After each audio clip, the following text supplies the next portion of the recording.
Hello, I'm Harry Hobson, President and CEO of Plymouth Harbor.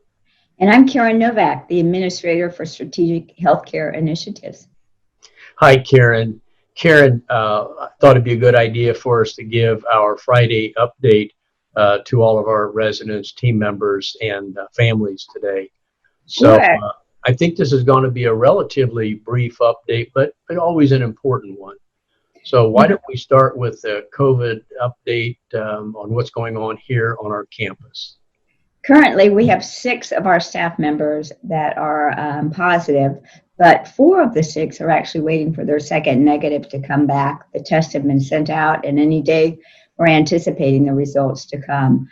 2 of the 6 were just kind of identified with the last swabbing that we've done. So they are isolated and being monitored at home through their primary care as well as checking in with me each day.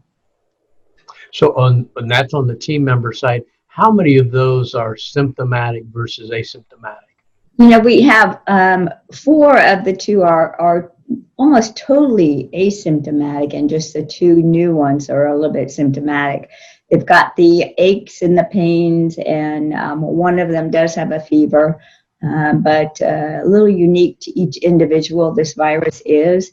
I would say no 2 true symptoms are all the same in each of the cases that we have, but they're all doing quite well. None of them are having any kind of severe reaction or any kind of indication that they would need hospital care or really under the strong guidance of doctor's care. They're all doing quite well. And Karen, I know we've shared in the past that we do have a resident who's in Sarasota Memorial Hospital. And can you share with us just kind of big picture how that's going? Well, currently she's still at the hospital. She's requiring a lot of oxygen right now. I think the family is going to be able to go and see her shortly because of her condition. We're going to just stay tuned and see what happens. We're hoping for the best for her, but mostly we're hoping that the family can be with her and spend some time with her right now during this period. Well, the good news is she's where she needs to be right now with Sarasota Memorial Hospital. And if she's able to come back here to Plymouth Harbor, we will embrace her and take good care of her. So Absolutely. people know that. And thanks to our great team. In fact, Karen, I was just doing rounds through the Smith Care Center about a half an hour ago. And it was nice to interact with so many of our, again, you hear this term a lot, but it's so true. The heroes over there, our nursing team and our support staff. They're doing such a wonderful job, and I was able to poke my head in long enough to say hello to some of the residents. So it was very nice, and I just want to assure people, while we have no visitation in those areas, and I can tell you through my own eyes, things are going very well, and there's a lot of good, loving care going on over there. Without a doubt. And we've kind of actually gone to the next level as far as looking at the staff and some of their PPE. We're doing what we call fit testing now. And fit testing looks at the appropriate wearing of that protective equipment when those residents are in the COVID unit and the staff are caring for them. I must say it's been very successful and brought a lot of insight to people that have never experienced this. Fit testing was usually done in the acute care world and not necessarily long-term care. So this is a whole new endeavor for a number of people. And I'm glad it started off very well. And when I first heard that term fit testing, I was a little bit unsure what that meant, but it's exactly the way it sounds, right? Yep, you're going to make sure that N95 mask fits securely and snugly over the face so that no particles of any kind of organism whatsoever can get to that caregiver. And it's very important that we've got safe equipment for our caregivers. And like I said, so far it's going great. Good. Karen, we got off of our phone call here not too long ago with Leading Age, our trade association, and gave us a fair amount of updates. Nothing unexpected at all.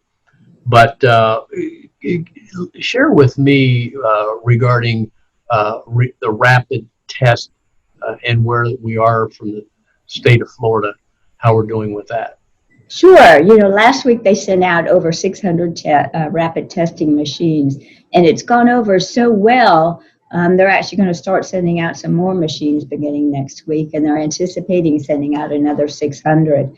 Now, these are going to go to the hot spots, some of those areas that are just being inundated with numbers and numbers of cases in the resident population.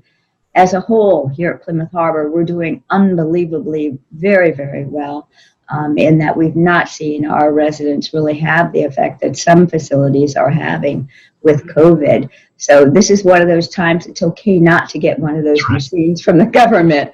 But our machine that we have ordered by way of Natalia, we're hoping it's going to be here probably October-ish.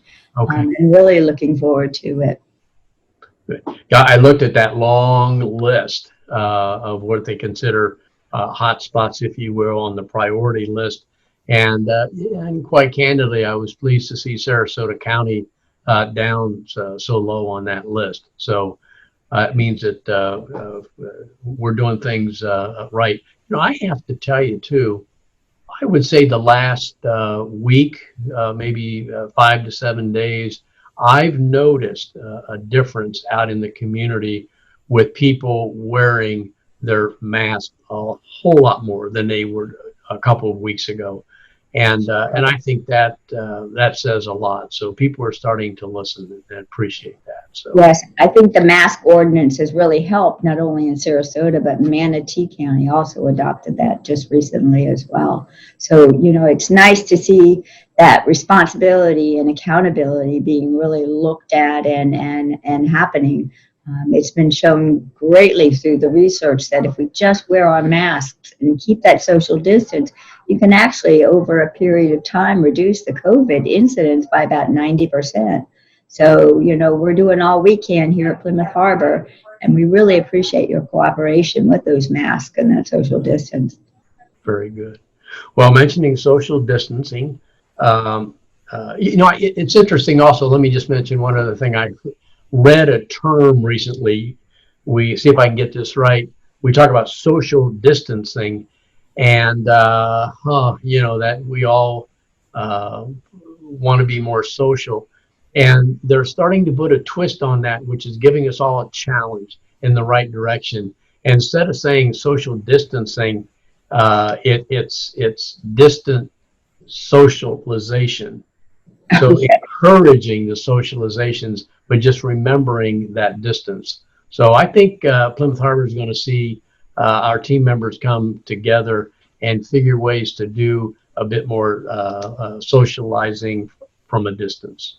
So I agree with you, Harry. That intimacy or that contact, it's been part of our lives forever, and all of a sudden to have to kind of stop it cold turkey makes it very difficult because we still kind of hunger for that closeness with each other.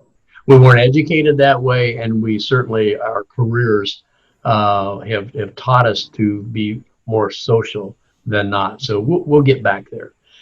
Absolutely. Well, Karen, that's all I've got on my list, and but I know we're not going to end this video without your reminder.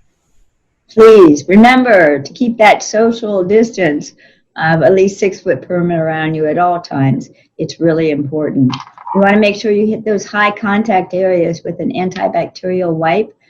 You'll notice some new dispensers throughout Plymouth Harbor. We've had that added to the inventory of ways to keep us safe here. Most importantly, though, we want to make sure that you wear your masks. It protects you, it protects those that you love, and those that are around you. So when you're in Plymouth Harbor outside your apartment, please remember to don your mask. Very good. Well, Karen, that means this video is over, so it's time for us to don our masks.